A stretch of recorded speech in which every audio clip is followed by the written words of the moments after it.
live de la chaîne. Parce que oui, les vidéos d'une heure, c'est des vidéos. Je suis avec Loulou. Attends, Loulou, enlève ton point. Enlève ton point, Loulou. Voilà, je suis avec ma pote Loulou. Loulou Xavier. Vous pouvez l'ajouter si vous voulez. Tu veux qu'ils peuvent t'ajouter au moins, mes abonnés? Ok. Bon, moi j'arrive, les gars, je vais aux toilettes.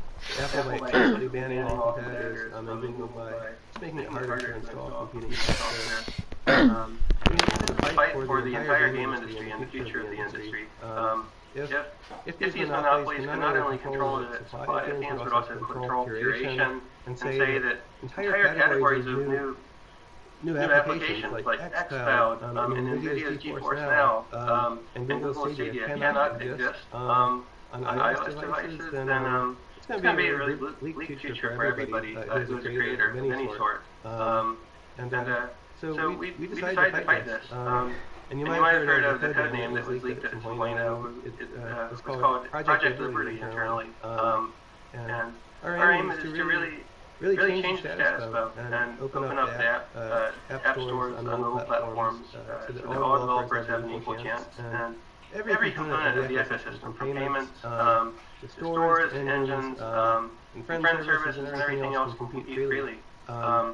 Resulting in better deals for developers and better deals for consumers as well. This effort launched back in August, but we've already seen some major changes in the mobile ecosystem. Apple lowered their revenue share from 30% to 15% for developers who make less than $1 million a year. It's really interesting because it means that it's about 98% of developers benefit from that, but only about 5% of purchases are made from games built by these small developers, and so it really doesn't help consumers at all. It doesn't do anything to restore competitive pricing that would exist if these 30% taxes weren't being collected. And so this is an ongoing fight. The cases will go on. The Apple case is set for trial next year in May. The Google trial 2022, and there's going to be a lot happening in the meantime on the regulatory front. It's really a great opportunity for the community to come together and fight for our futures as creators, so that every creator in the future, including those that haven't born yet, have the chance that I had when I was a kid, which was to build software on my own, release it directly to gamers, and to not have to ask a middleman for permission to do those things. Exciting times, special times for sure. A lot of unusual things have happened this year. It's definitely a case for all of us. Why don't we go ahead and play the free Fortnite video for all of you who haven't seen that.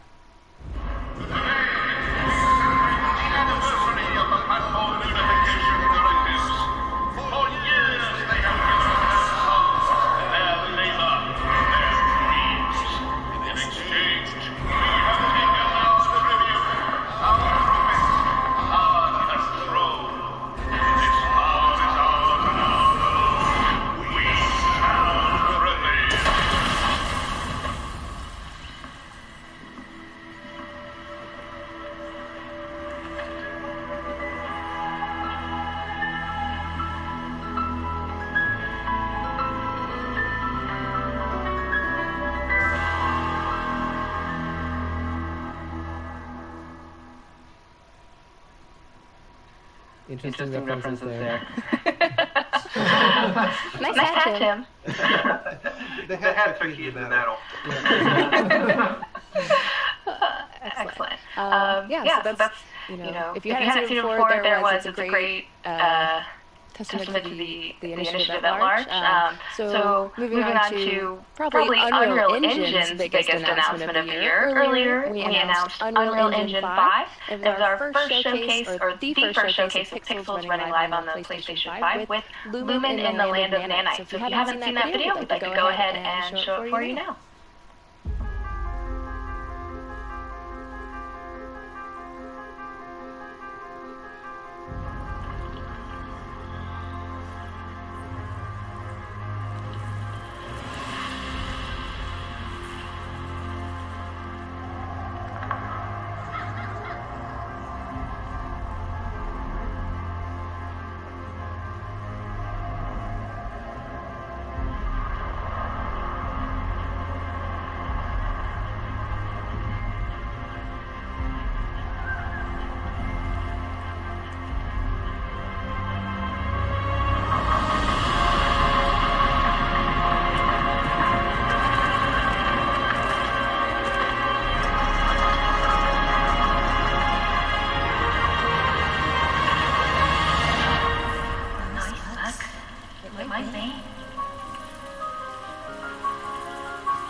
So the demo showcases both the new virtualized polygon geometry technology, Nanite, and Lumen, a fully dynamic global illumination solution. These are what Brian was sort of mentioning earlier. Would you kind of dive into that a little more and actually the impact that it'll have on developers in this next generation? Yeah, sure. With Nanite, you get this ability to bring in like film quality, like super high poly assets without the need to do major optimization steps beforehand. This like trims down the amount of time it takes to take a really high quality asset, bring it in, and be able to see it live, and not just see it for the first time, but to be able to actually ship that asset at its full quality, and build a whole world with thousands, hundreds of thousands of those objects in the world, or millions, I guess we actually support. Sometimes these numbers actually get away from me. You can place millions of these objects now. It's pretty incredible. And then Lumen for the real-time global illumination.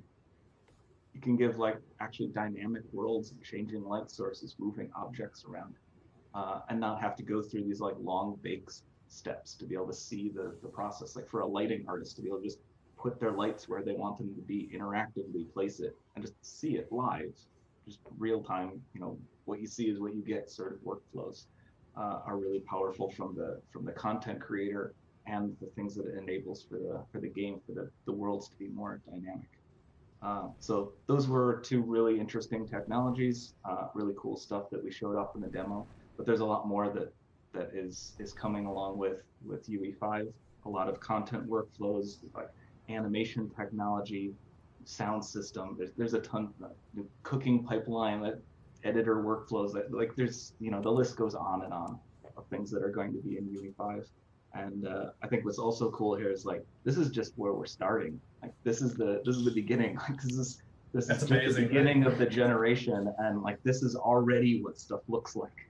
It's really exciting to see where we go. It's like all the different ideas that we have yet to actually try, different pieces of technology that we haven't really been able to push to their fullest extent.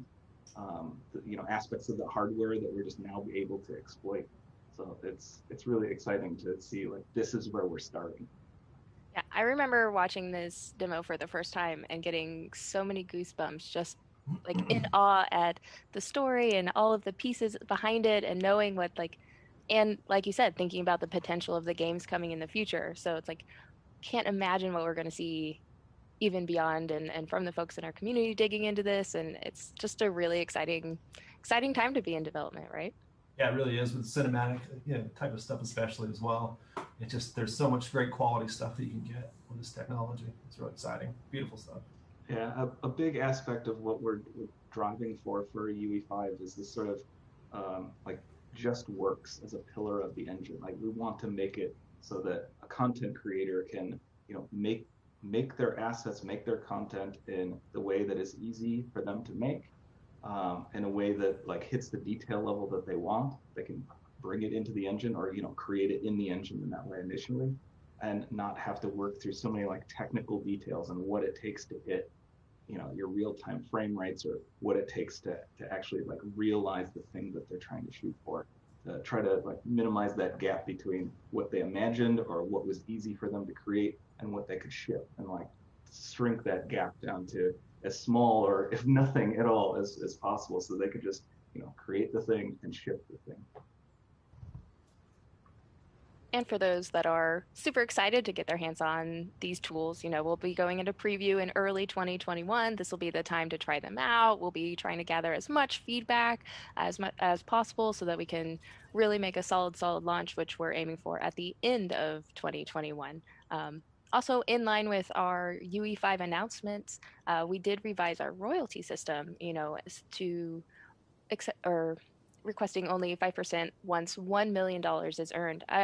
Tim, would you give some feedback on like what inspired us to make this change? It's a pretty significant jump from our old system. Yeah, it was a funny process. Somebody suggested Epic exempt the first $100,000 of revenue from royalties on Twitter, just because of the difficulty of being an indie developer and getting a game off the ground. So like I brought that into a meeting, and the team talked about it. And Dan Vogel, who's extraordinary engineer and very analytic, said, "Why only $100,000?" We had a long discussion about what is the threshold at which like a developer is actually still struggling. If you're one person, $1 million is a lot, but if you're a team of 10 or 15 people working for a year or two, then it might not be a lot at all. And so we settled on that number eventually. And guess what? It's being validated because Apple now changed their terms to give these sub-$1 million indie developers a special deal as well. And so I think this is a great deal and kind of a great direction in the industry to acknowledge these challenges of companies launching their businesses and to really support them this way. Coming from once being on a small indie team and at the time of launch realizing that, oh wait, now we actually have to send money to people because we are actually about to do this, right?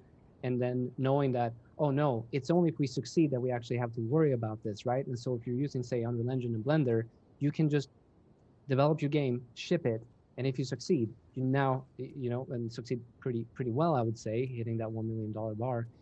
And at that point, you can actually start, maybe potentially bring in someone to help you with all of that instead of just being, a couple of scrappy developers who just want to make awesome games. It's super exciting. Grayson, you touched on it a little bit briefly, but the cinematics, I think it's impossible to talk about, 2020 without mentioning virtual production.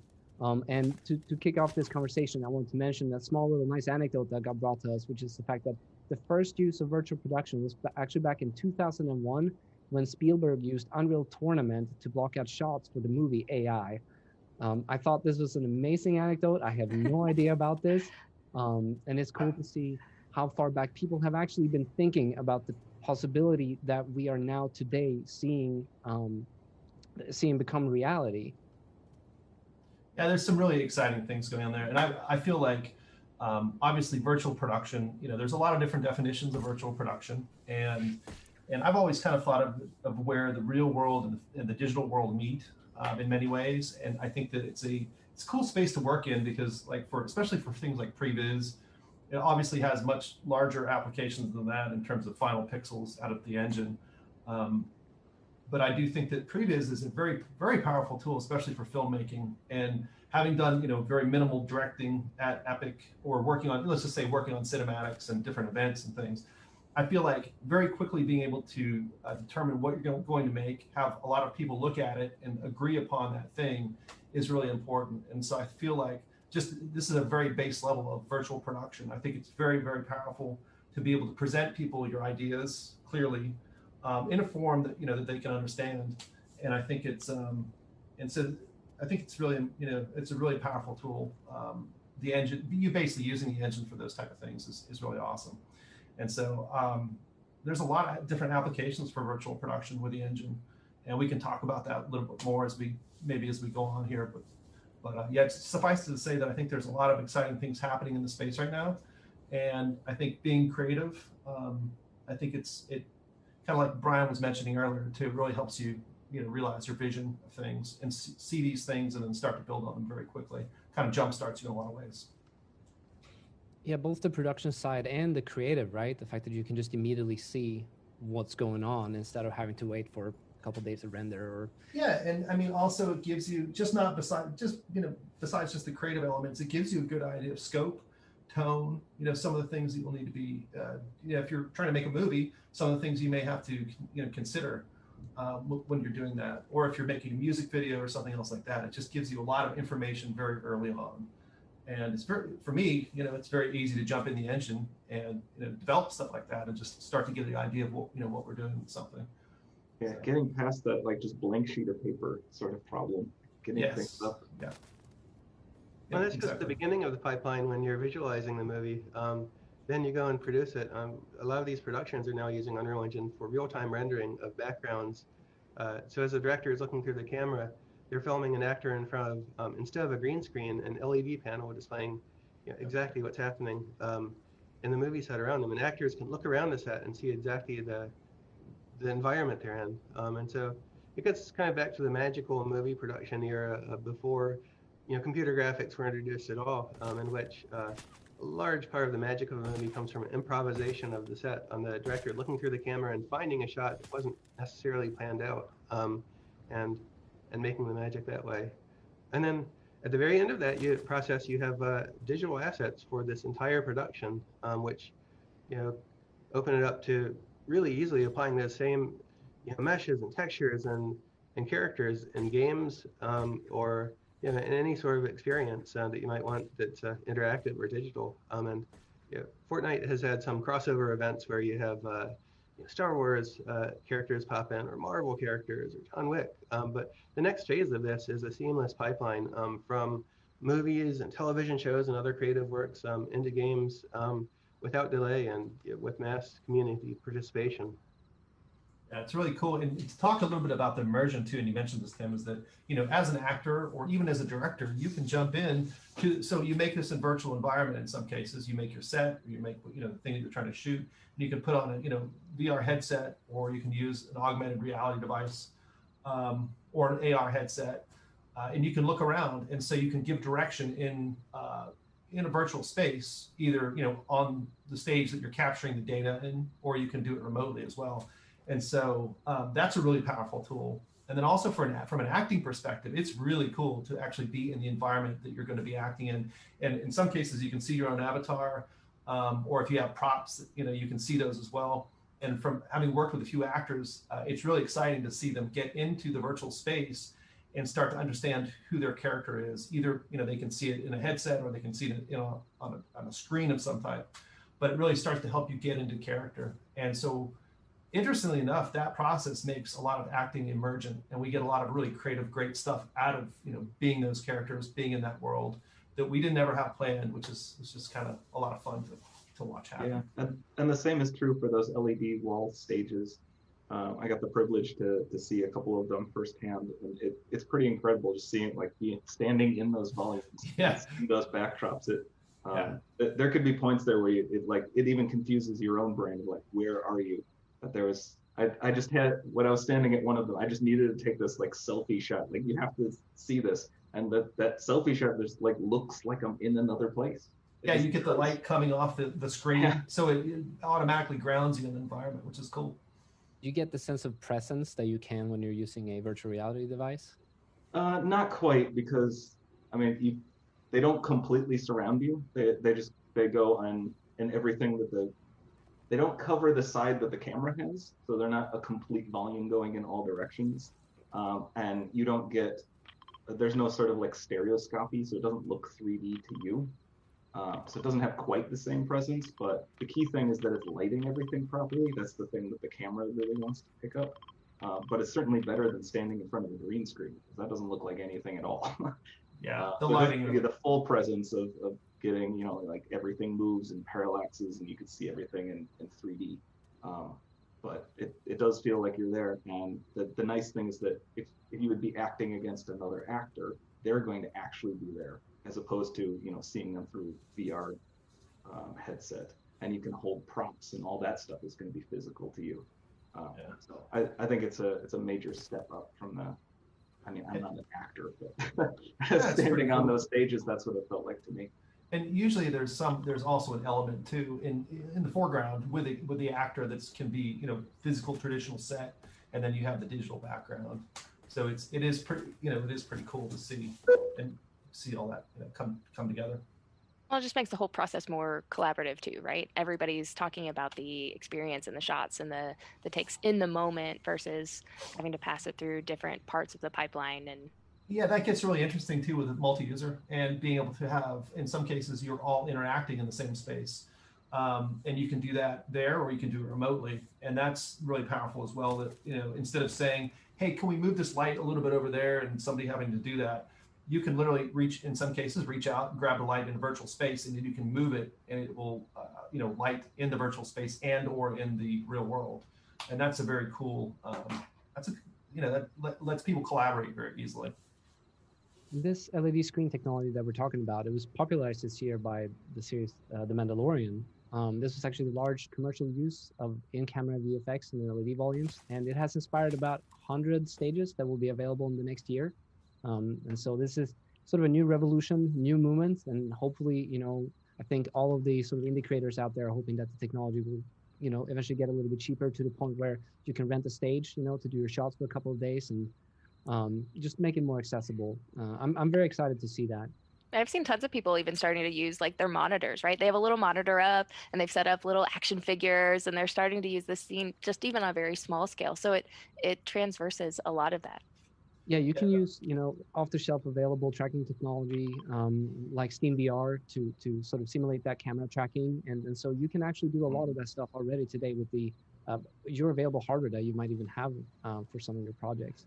That is really cool to see people build this stuff up from a few ideas, and you start adding new ideas to it, and you get some. It's amazing where you can get to with some of that, which is cool. Yeah. And we are really excited to see what the community comes up with in the future. Now, Grayson, you did mention we have talked a little bit about sort of the different use cases for virtual production, and I wanted to go ahead and show something that Weta Digital put together using Unreal Engine. Seth, if you don't mind playing that video for us, please.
Now, for those of you who are unaware, that entire short was created entirely inside Unreal Engine, which is quite the astonishment, using some of our new fur and hair technology alongside Control Rig, which was used to animate the characters.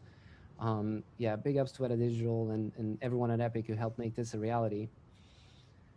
On that note of sort of, you know, creating virtual production content or, you know, linear media as well as interactive, we also this year released something called the LiveLink Face app, which allows you to use an iPhone to capture facial animation technology, and you can either capture that for playback later or use it directly in real time in the engine. We actually did see a really fun and interesting quick thing that happened. Oh, I should mention the complete demo project, Meerkat, is available on the marketplace for you to download for use with Unreal Engine 426. Go check it out. It's super cool. That's one of our evangelists. Yeah, go ahead, Amanda. And I was just saying, we've seen so many cool community creations. Like some people have started, you've seen the Meerkat or the video Meerkat from the Meerkat's perspective. So he's like running and hiding from the eagle, or what you were about to mention, one of our evangelists actually made the Meerkat into a little talk show. So you see him sitting there behind the desk. He's got a little screen, so he's hosting a show. And yeah, that was actually using LiveLink Face app, which is, it's really cool to see the various ways these technologies can kind of come together to make even more unique setups. Yeah, the immediacy of that is really cool too. In terms of, in the past, long time ago, we used to have to, we have to wait to get the spatial stuff on a character. But now, just seeing it immediately, you get a great read. You can get an idea of emotions, and you can change direction if you need to. But it's a very powerful tool for seeing things right up front, which is cool. If you're excited about this technology, we're going to go ahead and link some docs in chat for y'all. You can go ahead and it's all available right now. Make sure to pop that out. Let's see. There's also been the use case of virtual production inside Fortnite. Does any of you want to talk a little bit about that? Sure, I can talk a little bit about that. I think that we use virtual production almost daily now for parts of Fortnite, whether we're developing events or we're developing cinematics. And we've got a process down that we can jump out to our mocap stage, but do it remotely, virtually. So we all join kind of the same way we're joining through Zoom. And we can also connect through the engine, and we can see the virtual space together, and we can make changes to that space, and we can work collaboratively. And so we do this, like I said, we do that pretty often, and I find it to be really helpful in developing ideas quickly. And sometimes, traditionally you'll use mocap, or a lot of times you'll use mocap to create a final product. But a lot of times what we'll do is just explore ideas, and kind of like we were talking about earlier, where we can have an actor become an avatar, and you can see their their face moving. And so we may come into in a Fortnite sketch or a cinematic with a certain idea, and that can change very quickly based on we see something that we like a lot more and a lot better. And so overall, the virtual production tools that we have at the studio allow us to work much more quickly and to be more creative than we've ever been able to do in the past. And I think that we're always developing that technology more for our own teams internally, but also working with outside partners to basically to learn a lot of different parts of things that they're doing, and we want to help them and they want to help us, because it's a bit of a collaborative effort on that stuff. So yeah. Unreal Build virtual production, we actually got to see a few ways different people were using virtual production in their own projects, whether it's from the award-winning director Robert Zemeckis, or how creative director Andrew Jones was using it in The Mandalorian, to a number of other creators that are using these pipelines. So if you haven't seen it, we definitely recommend go watch those videos. We have them all on YouTube, and it's really fascinating to see how everybody's using it in their own unique way and how it's elevating their pipelines. And if you'd like to get started yourself, make sure that you go ahead and check out the virtual production primer that we released. All right, I think it's time to move on. Goes without saying that another big initiative that we actually launched, the initial one was launched over 2 years ago, but last year at GDC 2019, we announced a new version of Epic Mega Grants, which is a $100 million fund that exists for different creators around the world. It launched in 2019, and we have at time of today, we have almost handed out nearly 1,000 talented teams have received grants from the Epic Mega Grant Fund. Tim, would you like to comment a little bit about it? Oh, sure. This is just a way of helping developers who have made some progress but need a boost. With funding. Often funding makes the difference between being able to build and expand a team, or get marketing assistance for a game launch, or feel some critical need, or just kind of going on without really having a chance to succeed. And so this has been the biggest year for Epic Mega Grants by far, with a much larger dollar amount and a number of grants issued this year than in any past year. I think this was an interesting time, because Unreal Engine usage has exploded, both in game development and all of these other industries. And usage has expanded in academia, so we've been funding a lot of academic projects, of all different sorts. Some at the PhD level and some at the introductory level. This will continue, and it's a great way for Epic to reinvest back into the community. And there's a really big team within Epic supporting it. But there's a dedicated team to Mega Grants as a program, but then a lot of people at Epic who are specialized in any one area will be reviewing individual grant applications, given their expertise, and considering each one. And it's a very rigorous process. We go through a huge number of applications and really make sure that everybody receives a fair decision. Yeah, make sure you apply. We want to see as many of you as possible sending in and seeing what you're working on. There's nothing that is, don't feel like it should be a pressure. We want to see your applications. We want to see what you're working on, and we'll be happy to review all of them. Yeah, so we've actually supported a lot of open source projects, even Blender or other game engines like Godot. I was actually curious why you feel it's so important for Epic to invest in these open source technologies, even beyond sort of our own space and our own tools. Well, the whole industry relies not just on one piece of software, but an entire ecosystem of components. In a lot of areas, some of the leading work in the industry is open source. With some of the subdivision surface work that's been done recently, the leading library is open source entirely. There's now a world-class polygon modeling tool called Blender, which is increasingly used it's been used by indies for a long time, but pros are increasingly adopting it too because it's trying to make faster progress than 3D Studio Max and Maya. So everywhere we can help, that's just something we're eager to assist with. Even Godot, the open source 3D engine that I guess you could say it's a competitor to Unreal, but it's a permissively licensed engine with an incredible set of capabilities, and we're really happy to grant them a major mega grant, which will provide a significant amount of funding. And I think there will be many, many more in all aspects of the open source community that is in any way related to the 3D content or digital ecosystems area. Which will ultimately lead to better games, better movies, better projects, better everything, right? And so it's very exciting to see. Moving on, I did want to talk a little bit about the Unreal Marketplace. For those of you who are unaware, it exists in the Epic Games launcher. It is a place for creators to sell their content, as well as for Epic to provide a lot of content for free. This year, as well as previous year, we released numerous amount of free assets every month, as well as perpetual free assets. And now to let you know, you're available to use these for free inside your games, inside your movies, inside your shorts, novels, whatever it is you want to use Unreal Engine to create. Amanda, do you want to mention some of the things we did this year? Yeah, sure. So in addition to the 5 monthly packs and the permanent free content, we have over 80 permanently free items as part of our permanently free content initiative. We've also released an automotive, bridge, and beach scene.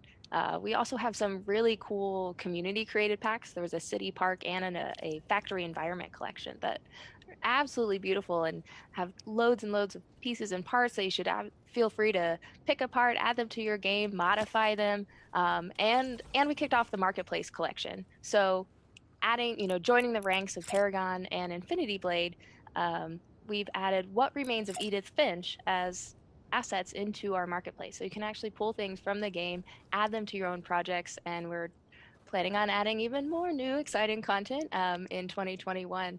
But we just always want to remind people that these assets are here for you to use, and you shouldn't be afraid of, somebody has that book in their game, so you can't use it. Like, you can modify them, you can prototype with them, you can tear them apart and learn from them, and update them so they fit in the style of your game or project or scenes, and nobody's going to notice that it's like, oh, I've seen that stack of books before, I've seen that rock. Like, they're not thinking about your game and like picking it apart, or if they are, like, who cares? The point is that you've been able to more easily and rapidly build the experience you're going for, and so shouldn't be afraid to use them. And we're really excited to be able to continue offering these kinds of assets to the community at large.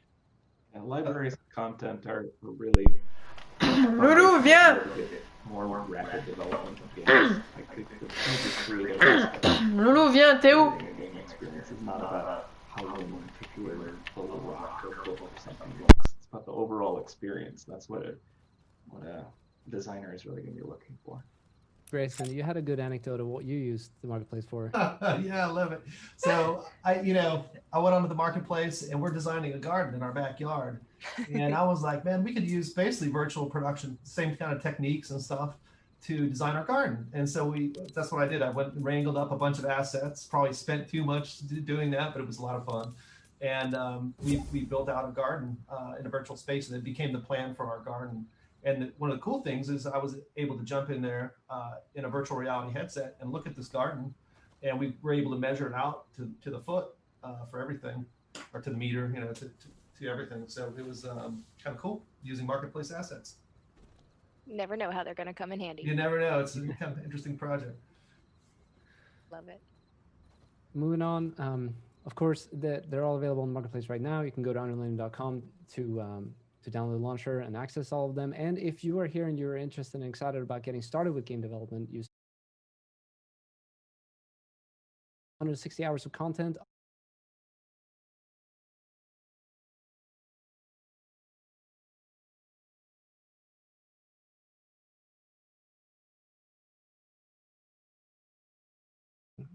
Gotta check it out.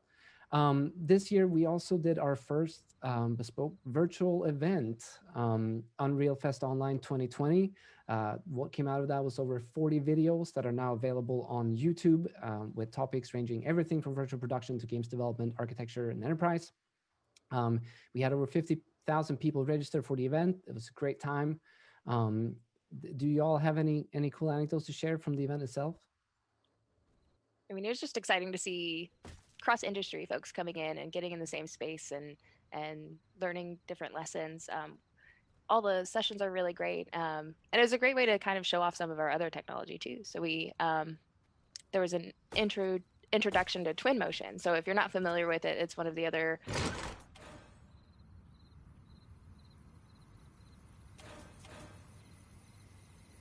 here is part of the Epic ecosystem.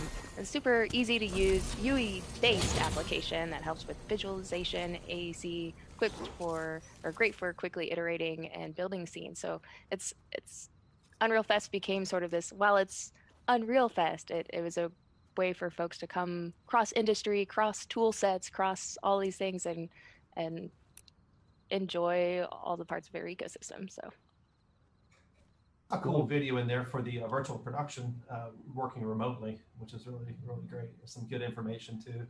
And it covers a really wide range of things that you can do with virtual production. So maybe worth checking out. Yeah, this whole COVID lockdown situation has really shifted those industries to need to work in a more virtual manner. So it was interesting to hear from different voices out there in the industry of like how they're dealing with this 2020 situation that has stuck many of us either away from the office, away from the workplace, in homes, and how can people continue to work? Well, so much of it is happening virtually now, and tools like this are enabling that to happen in a way that like either wasn't really the traditional way of working or is now just like a core requirement. On that, I do want to mention and plug the fact that we have also been doing all of our live streams from home throughout the pandemic. And so if you are interested in seeing some of how some of our partners and teams at Epic have been working and what we've been doing, go ahead and check out the playlist for Inside Unreal. It's been exciting. I remember thinking about Aaron Sims Creative when we had them on, and also relating back to sort of how some film studios are considering producing video games. In fact, when I asked that question for Aaron Sims, he said that, yes, they are in fact exploring the possibility of also creating video game based off of the movies that they are creating using Unreal Engine, which I find super exciting to see what comes out of that. Teams that are specialized in sort of movie VFX now actually entering the industry of creating video games. Amanda, you touched on this sort of as well, sort of how industries are now just crossing paths, and these channels are opening up, and it allows us to just share knowledge and experience and see, how the industry at large can grow, or all of our industries at large can grow out of that.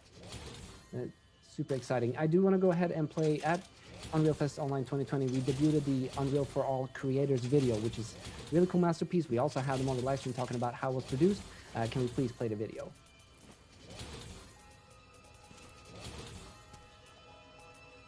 Creativity lies in all of us. It's what makes us human.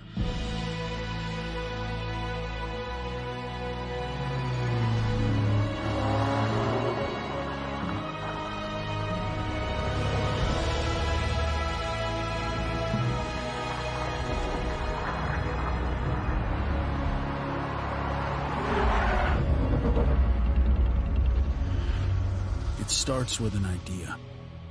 The desire to create,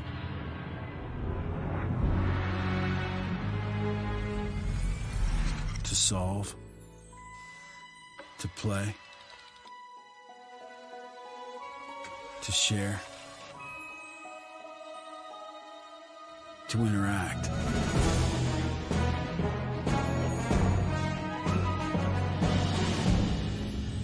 Together we can build new worlds.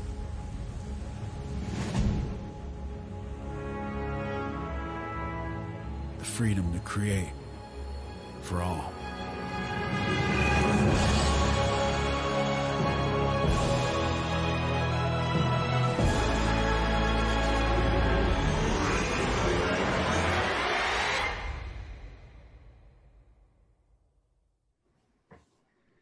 beautiful little short promotional piece. If you are curious how it was developed, you can go ahead and check out the live stream we did with some of the creators. We also did an asset release for the project that was used in production for the Unreal for All Creators video. Yeah, so if you go to unrealengine.com/creators, you'll be able to find those assets. Awesome plug. Now, we also want to talk a little bit about the Epic Online Services. Tim, this is a big initiative for us. Would you like to mention what this is about? Yeah, sure. Our way of doing things at Epic is to build games and build new technology to support the games, and then open up everything to other developers to use themselves. And one of the real success stories of Fortnite is the friend system. There have been more than 350 million players coming into Fortnite, and they've made more than 2 billion friends in the system. And so we've opened up all of these systems to other developers to use, so that their customers can come in and you can have a cross-platform game where you have friends across all platforms. And when new players come in, if they've ever played Fortnite and have friends there, then they automatically have all of those friend relationships. Kind of providing the kind of functionality that's existed on Steam, Xbox Live, and PlayStation Network, but in a completely cross-platform way that plays really nicely with the consoles and their existing systems. And so, that and a whole lot of other services are now available for free to all developers to use in their game. And we're making this free because we find that the benefit of having additional games adopt this and bring in their players and their friends, growing the social graph benefits all gamers and all game developers, including ourselves, so much that we felt we would grow it faster and everybody would benefit more if we didn't charge money for it. And so, the Epic Online Services Initiative is available to all developers to adopt for free, and lots of really interesting new features will be coming online over time. Anything that you've seen in Fortnite is likely coming to EOS, over the next year. The developer portal is available now. You can go ahead and download the SDK and implement it in your game. I have also seen a community-made plugin that exposes the entire API into blueprints, if that's your preferred way of working with Unreal Engine. It exists on the UE Marketplace. We wouldn't be able to do this year in review live stream without making sure that we do a little bit of a shout out to all of the other teams that are working with Epic. Make sure that we go ahead and mention Cubic Motion, 3Lateral, as well as Quixel. The UE5 demo would not have been possible without Quixel. So make sure we all in chat, please give a big shout out to the other teams that are working with us. Yay. A little clap there. And now I think it's time to talk a little bit about the future. Oh, sure. We've talked about a lot of the future already with Unreal Engine 5, but Epic has been building 2 sets of developer tools for a long time. One has been the Unreal Engine, which AAA game developers use to produce world-class games that are completely standalone. And the other tool set is Fortnite Creative, where tens or hundreds of millions of creators have gone in and built their own environments or played environments built by other creators themselves. And that's starting to turn Fortnite into something bigger than a game. An entire world that is much bigger than Epic's vision or capacity to build. A world that's everybody's, all of ours together. And we envision a future where there are a huge variety of experiences in Fortnite, all created by the community. And one of the things that's been in the works for a while now is we've been looking at how to help these worlds come together. And so I want to introduce 2 longtime Epic folks, Carlos Coelho and Zach Parrish, to come on the stream and show us and talk about some of the efforts that the Fortnite team has been working on. You guys. Hey everyone. So thanks, Tim. Let me just start by saying a couple quick things. Like, here on the Fortnite team, we use the Unreal Engine and the Unreal Editor to build a game. Today, we're going to give you an early preview of our efforts to share those tools with all Fortnite creators. Think of this as an extension of the existing creative toolset and not a replacement. And then another thing to think about is that this is an early look, and it's very early. So super excited to show you. And I'm also super excited to be joined by Zach Parrish, who's going to be showing us some of the awesome things you can build with the Unreal Editor. So let's actually start by showing a video that we recorded earlier of us building a little shrine, like mini shrine, to an old fan favorite, Kevin. So yeah, let's cue the video and take a look. Yes. Zach, if you want to. Yeah, so here we're actually doing something pretty interesting. We're importing a custom mesh. This is a high-res Hollywood-grade model of the complex geometry of Kevin. Yeah, it might be the most high poly mesh in the game. Yeah, we had to be really careful with this one. And then I'll just drag this right into the view, and there's Kevin in his untextured glory. But then we can go right over to his properties and set a material on him. So here's the Kevin material. But the great thing is that we're going to give you the ability to jump into these materials. And here you can see the node graph, which makes Kevin possible. So here's all of the bits and pieces that define his surface. And we can even go in and make changes to them. So here's his base diffuse property. We can set this to a garish shade of pink if we want. And then if we save this out, then Kevin, as you can see, is now pink. But we're going to set it back to something a little more Kevin-like. Oh.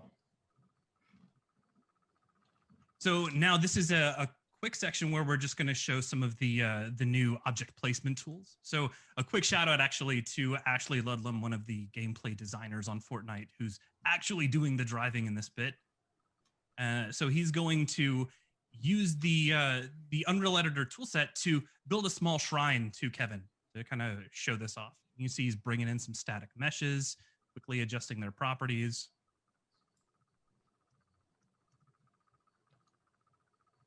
And these are the same tools that our developers actually use to put the game itself together. So our goal is to give you the same kind of power, the same tool set that we use to bring Fortnite to you season after season. Yeah, absolutely. Like really as one-to-one as possible from normal Unreal Engine workflows. You know, it'll take us a while to get there, but we're super excited for this. Okay, we have the 3 rocks. Of course, that's important. So you got you need something that looks very shiny. And so now here's Kevin in his VFX splendor. And we're going to bring in a particle system. This is actually from a previous season of Fortnite. It's a little star dome. We'll put that on Kevin's head. Now, the neat thing is that we can actually jump into Niagara, which is the full particle system inside of Unreal. And you can see I can rotate around the particle system, take a look at the node graph definition, which defines this effect. And I could even go in and make this my own customized version of this effect straight from the Fortnite content. There you have it. Yeah, that's pretty awesome. So now why don't we go and show kind of another kind of big part of the toolset, which is essentially, I think there's another video for us actually. So, you know, you see some new buttons in the toolbar. One of them is upload project. And that will actually take the content that we just, you know, created and imported and upload it to the cloud, have it be processed in the cloud and delivered to an actual running game session. So here was us actually playing around in Party Royale. You could see consoles playing, you know, we had some capture team members on console and PC and it showed up in a normal Party Royale session, which is pretty cool. The other part of this that we're doing is actually leveraging the connection to a running game to allow you to make live edits quickly and easy. And we support things right now like translation, rotation, but we really want to expand that over time. And I think one of the most powerful things that we've found, you know, developing creative is just how powerful quick iteration and faster iteration is. And, you know, and some of the things you can do in creative, like being able to do that with a full broad tool set is frankly amazing. Oh, not to nerd out, but about that. Just the ability to be able to make edits like that on the fly that people could actually see live in game that might be the most exciting aspect of this for me anyway. Oh yeah. And the thing is, it's one of the things that maybe doesn't show off well on video, but I 100% agree. Like this is a thing that I geek out on all the time for sure. So one cool thing, just FYI, is that we kind of wanted to prove out the whole end-to-end flow.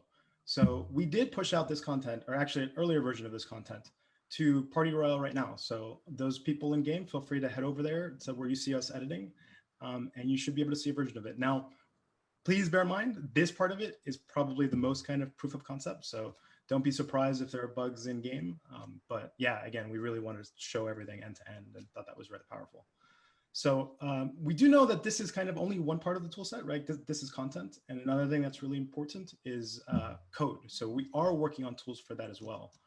And we wanted to give you a quick early glimpse of that, of a new scripting language we're developing, which Epic engineer Tim Telton is about to show us. So why don't we cue that video? Hello. I was part of the team that helped launch Fortnite, some amazing things, and we want to give them even more tools to help build fun and engaging experiences inside of Fortnite.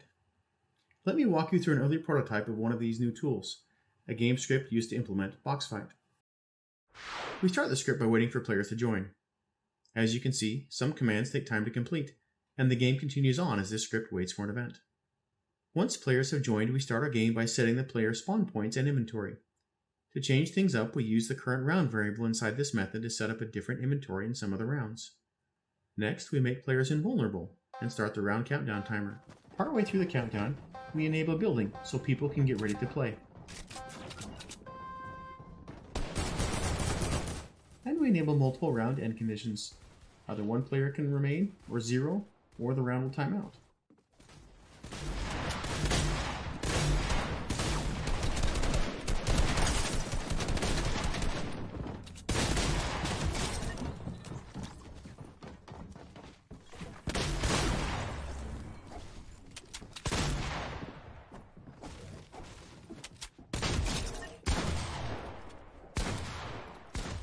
Returning to our game script, once the end conditions are met, we display a round end message.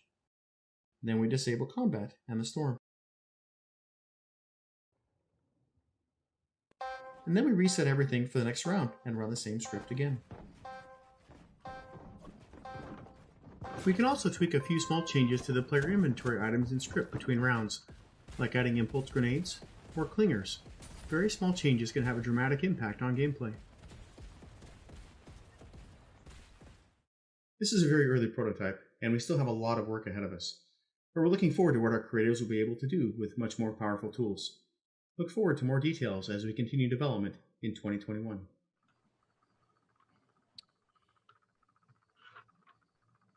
Awesome. Well, we're super excited to bring this to community. In terms of time frame, we're not sure. Probably sometime in 2021.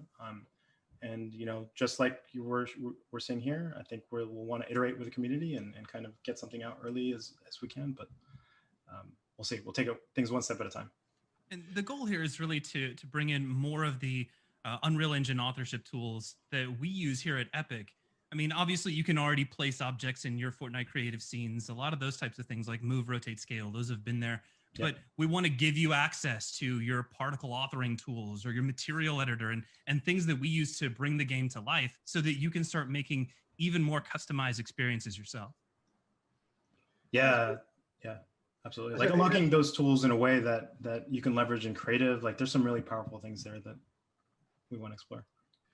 Yeah, it's really awesome work. Congratulations, folks. And this is an early peek at something that's in development, but it's the first step into a larger world in which the world of Fortnite Creative and the world of the Unreal Engine and the full set of tools that AAA developers use to build major console games converge to give creators even more power in the future. And these are two worlds that will coexist side by side, with the Fortnite Creative mode existing on every platform and every control scheme, and some of these advanced tools running on PCs, for high-end developers. And it's going to be the interplay between creators using Fortnite Creative and developers using the tool set working together that's going to create a lot of really interesting interactions.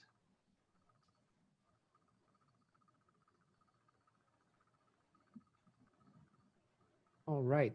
Are you all ready to answer a couple of questions from chat? Yeah. Okay. Cool. Extra Sum 5 asked, can you mod in any platform? And if so, do you need a third-party app?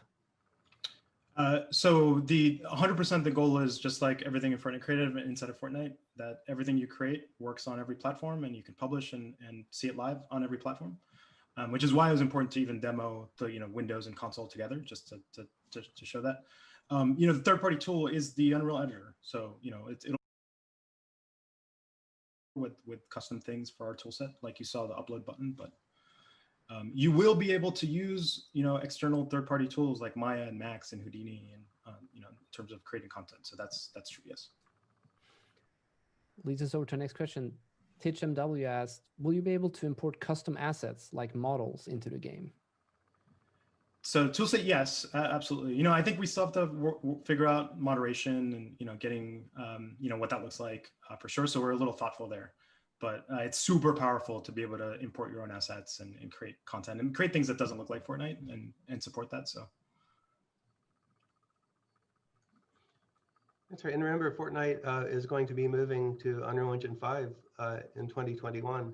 And so a lot of these Unreal Engine 5 features you've seen demonstrated on the high end will become possible in this environment. And they'll create a really interesting a combination of Fortnite visual style, plus the option of having completely photorealistic content in creator worlds as well.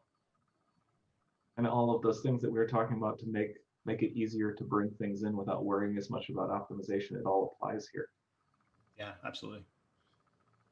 Absolutely. I think, that is one of the things that we're kind of working through. It's like taking some of those tool sets and workflows and figuring out the best manifestation of that for the tool set, without sacrificing the tools and the power, but, figuring out how to automatically optimize. Like those are all things that we're kind of taking into account as we iterate through everything that we're going to be doing over the next 6 months to a year.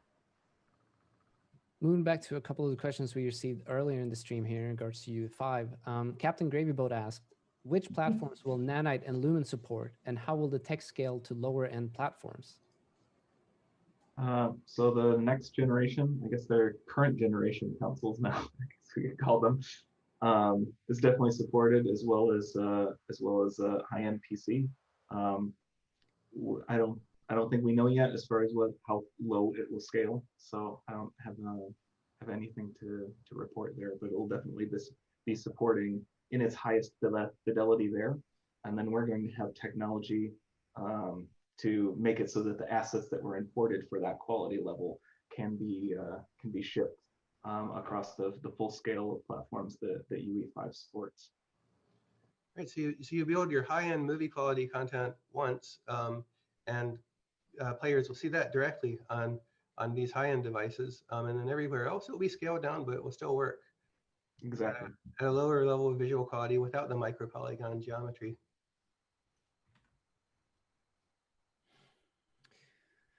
Moving on, Voxelize asked, Lumen video shows mostly diffuse bounce light. Is multiple bounces supported for specular as well?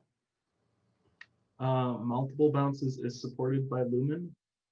The specular side of things is currently in rapid development. Multiple bounces will be supported by specular, but that doesn't mean they'll necessarily be like full caustic bounces. So if you can see multiple bounces after the first bounce, it might be fairly diffuse for the rest of the bounces, but it won't just be like a complete loss of energy after it hits the first thing, if that makes sense. Misanthrope asked, will Nanite work with VR? Yes. There's aspects of VR support. It probably won't be there in the very first version that we release. The early access version that we mentioned will be out at the beginning of next year, but it will be supported eventually by the time that we're ready for the full UE5 release. And then let's see, I think we had one more. The Autumn asked, when will we see DLSS and ray trace global illumination from emissive materials added to the engine? DLSS and ray trace global illumination already shipped in Fortnite, I believe. As far as bounces from emissive, I'm not sure the answer to that. Moving on then a little bit, we had a couple of questions in regards to virtual production as well. Jemerson Art asked, have you looked at the methods being explored by companies like Corridor Digital regarding connecting their camera systems in via Live Link, and how you deal with those large data streams, including motion capture and facial capture as well? Non-LED screens, but still fast responsiveness. I don't have a particular answer for that one in terms of virtual production, but I do know that we're always working on latency, and we've been tracking that down for a while, and it's always improving in terms of cameras. And so I think overall speeding up our systems are one of the core things that we're always working on, because we like to have quick feedback when we're on stage for everybody that's there. Received another question here in regards to Lumen and Nanite. Laura asked, will Lumen and Nanite work at all with forward rendering or MSAA? Nanite will not be supporting MSAA. Lumen doesn't necessarily have a particular care in that. What was the other part? The forward rendering. I'm not sure whether that is currently working, but there's no limitation there as far as us making that work. If it's not currently working, so yeah, we can support forward rendering with Nanite.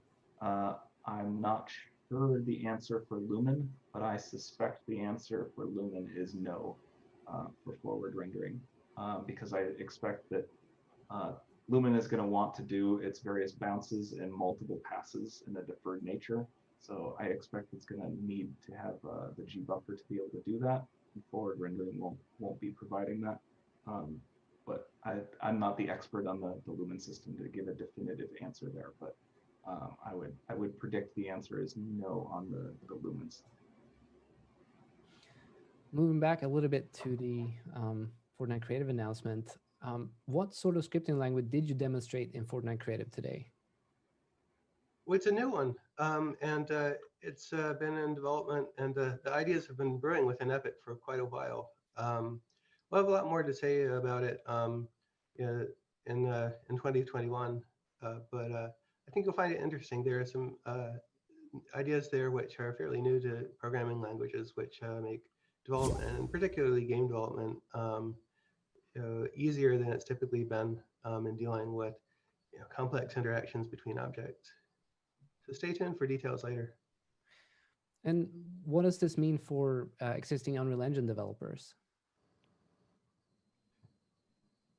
Well, so when we build something at Epic, we try to make it available to all of our licensees, and we're building a lot of these tools in Fortnite, in Fortnite first, and so the scripting effort is being nurtured within Fortnite.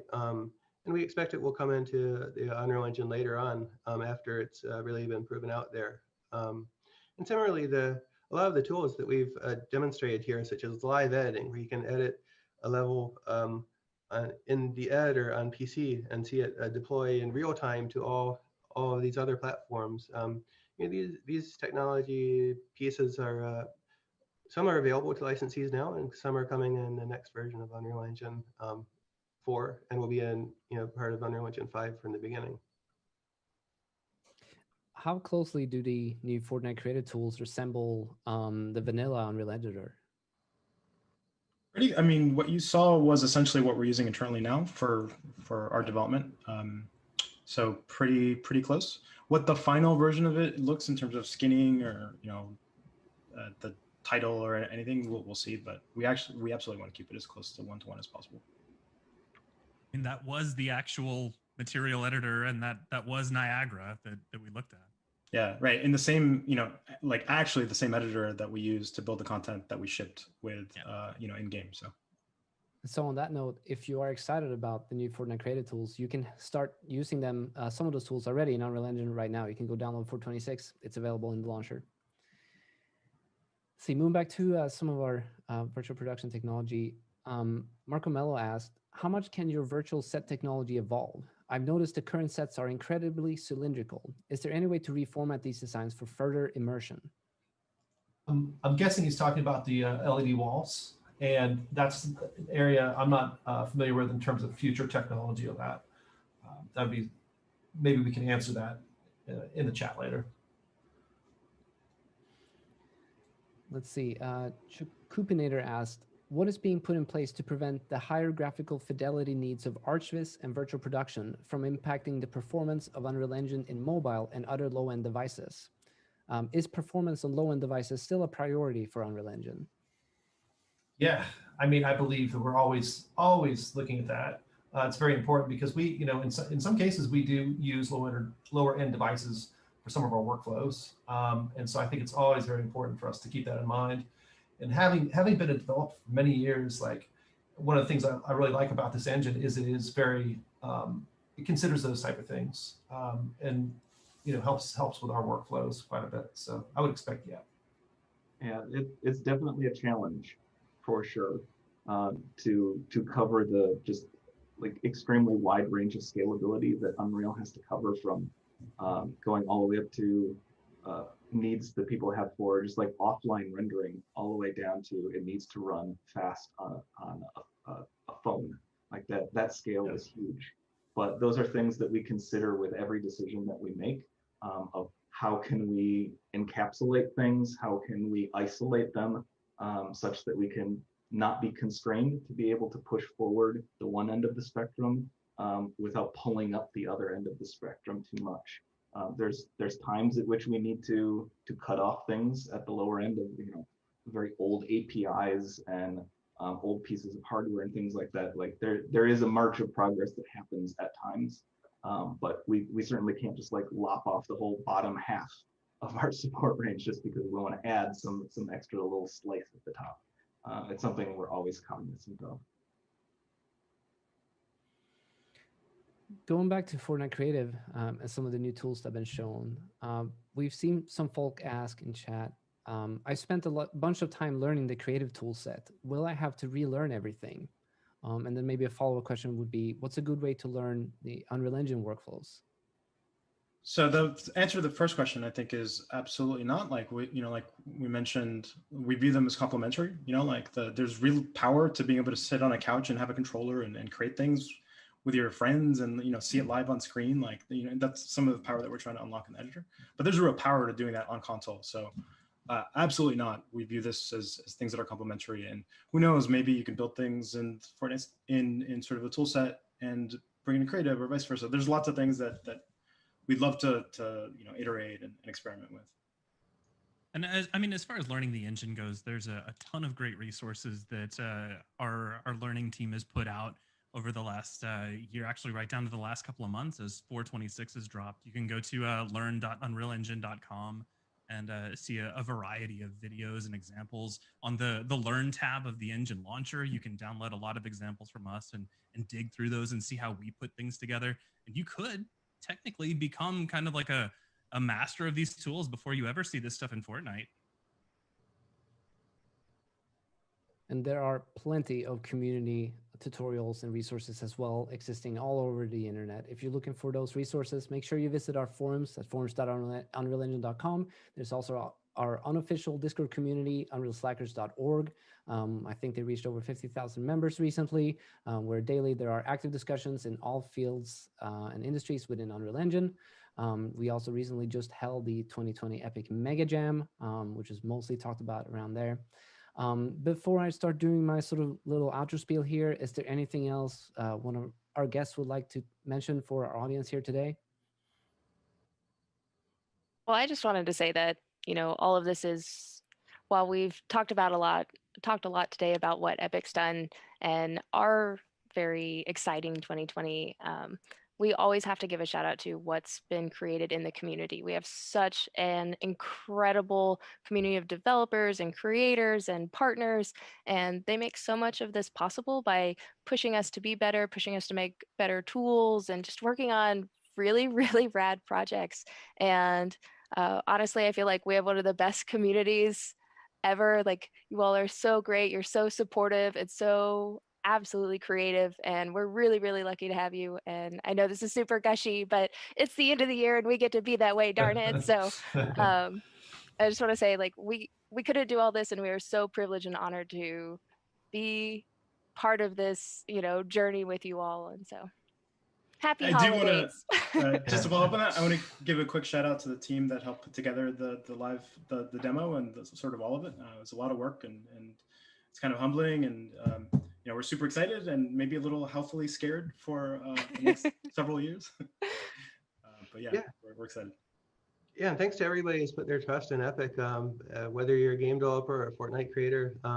accomplished so much together. It's astonishing, and really grateful for everybody's support. And we're doing a lot of good things, and we're fighting some good fights. And I think this is opening up the doors to a whole lot more opportunity in the future. You know, of Fortnite, of game development in general, and of this new medium that seems to be coming together as a result of 3D gaming meeting mass consumer entertainment, which science fiction calls the metaverse. And we don't know exactly what it is, but we're building it together.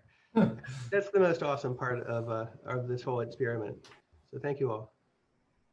And thank you all, Amanda, Brian, Grayson, Tim, Carlos, and Zach, for coming on today, talking to our community about all the amazing things that happened and what is to come.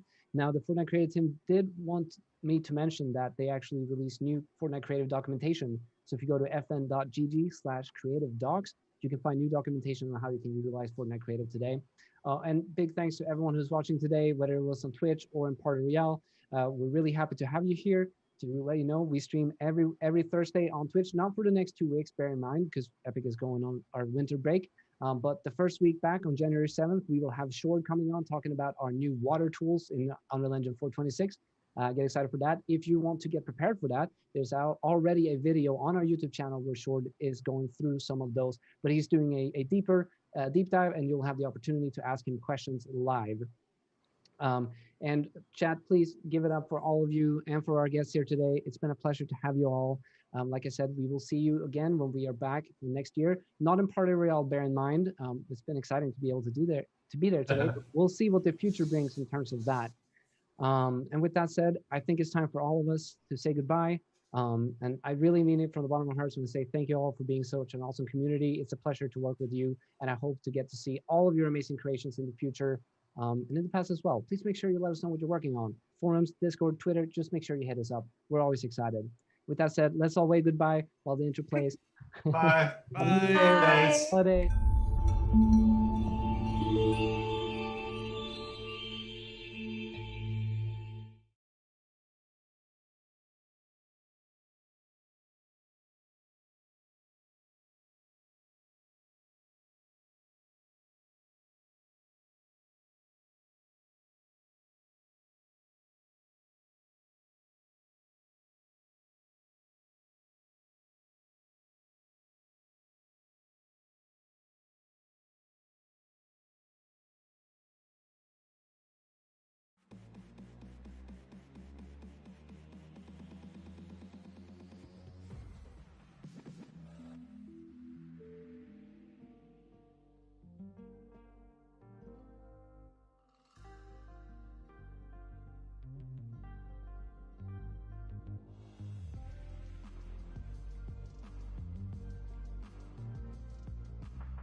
Bon les gars.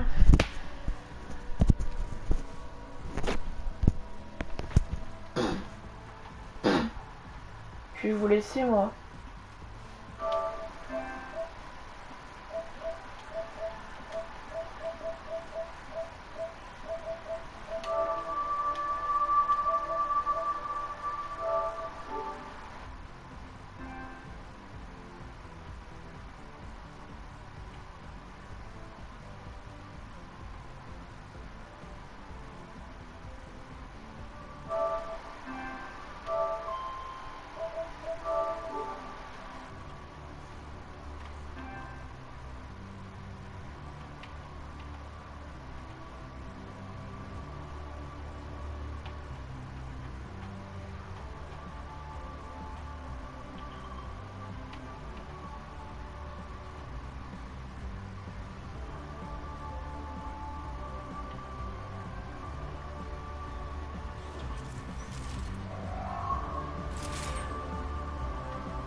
Bon, je vais vous laisser. C'était la personne minime 45 à la Pépito Pastek. Donc je vous dis ciao.